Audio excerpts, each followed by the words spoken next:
জয় শিবধাম, জয় গুরুপীরানন্দের জয়। আবার নতুন একটা ভিডিও নিয়ে চলে এলাম, যেটা হচ্ছে কলা মধুর যে নিয়মটা।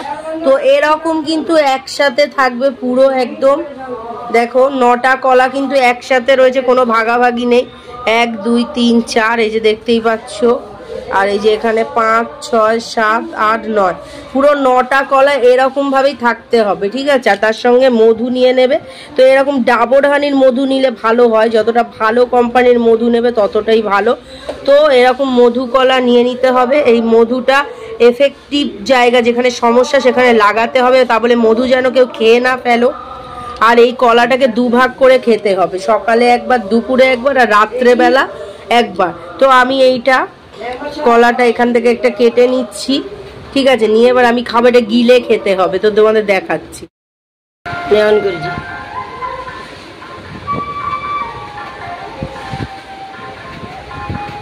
কলাটাকে ছাড়িয়ে নিচ্ছি, কিন্তু দাঁত দিয়ে খাওয়া যাবে না, সাবধান। তো নিয়মটা ভীষণই কঠিন।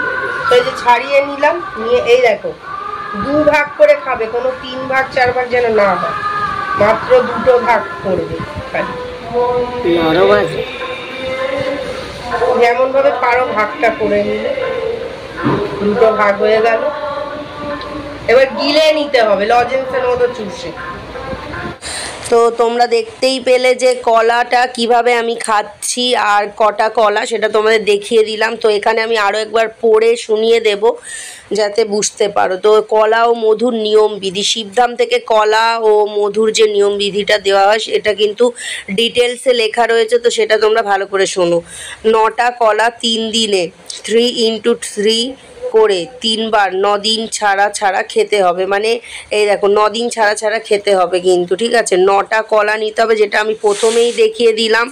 একসাথে কিন্তু 9টা নিতে হবে, কোনো দাম করা চলবে না, সেটা আমি ভালো করে পড়ে দিচ্ছি। 9টা কলা 3 দিনের করে 3 বার 9 দিনে ছাড়া ছাড়া খেতে হবে, ঠিক আছে।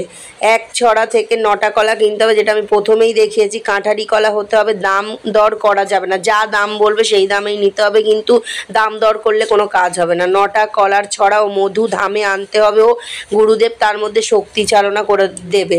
তো যে মধুটা আমি দেখিয়েছিলাম, ভালো মানের মধু কিন্তু নিলে বেশি ভালো কাজ করবে। তো বেশি কম দামি মধু নেবে না, ভালো মানের মধু নেবে। তো আমি তোমাদের বলবো যে ডাবর হানির মধুটা নিয়ে নেবে, যেটা হচ্ছে ভালো ব্র্যান্ডের কিন্তু। তো সেই মধু নিলে খুবই ভালো হয়।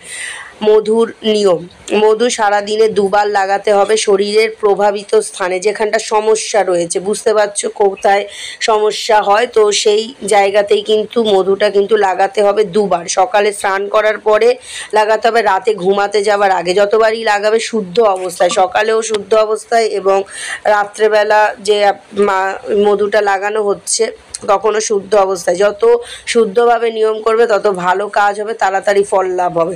মাটিতে যেন না পড়ে যায়, মধুটা যেন ভুলেও মাটিতে না পড়ে। মধু প্রতিদিন লাগালে ভালো ফল লাভ হবে। মশলা জাতীয় খাবার বর্জন করতে হবে, আমিষ থেকে নিরামিষ হতে পারলে খুবই ভালো কাজ হবে। কলার নিয়ম, 3 দিনে 9টা কলা শেষ করতে হবে। এই যে লেখা আছে 3 × 3, 3 দিনে 9টা কলা শেষ করতে হবে।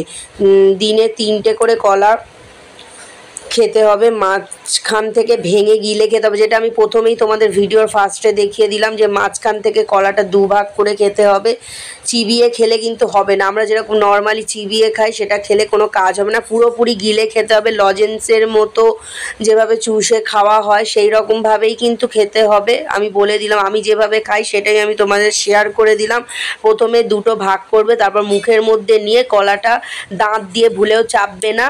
তো লজেন্স যেরকম আমরা খাই সেই রকম করতে করতে কলাটা কিন্তু অনেকটাই নরম হয়ে গেলে অটোমেটিক মুখেই কিন্তু ভেঙে যায়, তখন তোমরা আস্তে আস্তে করে গিলে নেবে, ঠিক আছে। এটাও আমি বলে দিলাম, কারণ আমি খেয়েছি, আমি জানি, সেই জন্যই বলছি, বা আমি এখনও নিয়মটা করছি।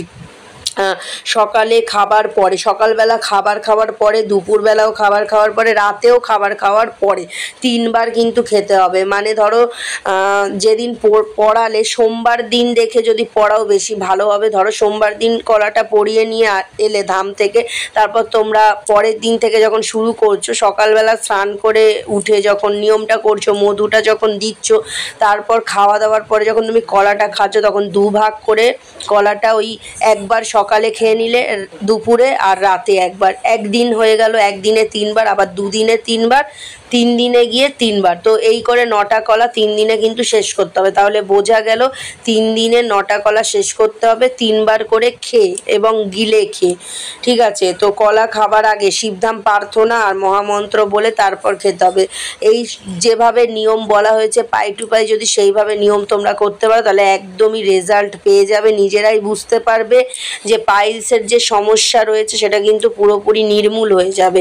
এই নিয়মের মাধ্যমে কিন্তু সারা জীবনের জন্য এই সমস্যা থেকে মুক্তি পাওয়া যাবে, ঠিক আছে। এটা সারা জীবনের জন্য সলিউশন হয়ে যাবে, নেক্সট টাইম আর কিন্তু প্রবলেম হবে না। যদি নিয়ম সঠিকভাবে করতে পারো তবেই কাজ হবে, ঠিক আছে। তো যেভাবে বলা হয়েছে সেইভাবে করবে এবং ভুলেও চিবিয়ে খাবে না। যখন কলাটা খাচ্ছ তখন মাথা ঠান্ডা রেখে একটা শান্তিপূর্ণ স্থানে বা ঠাকুরের সামনে বসে খাবে, কথা বলতে বলতে খাবে না, নালে ভুল করে চিবিয়ে ফেললে সমস্যা হবে। সেই জন্য বলছি শান্তভাবে কলাটা খেয়ে নেওয়ার পর তারপর তুমি কথা বলো, কারণ অনেকে এই ভুলও করে থাকতে পারে।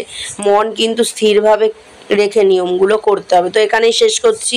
জয় শিবধাম, জয় গুরু পীরানন্দের জয়। নেক্সট ভিডিও আসা অবধি অপেক্ষা করবে। জয় শিবধাম।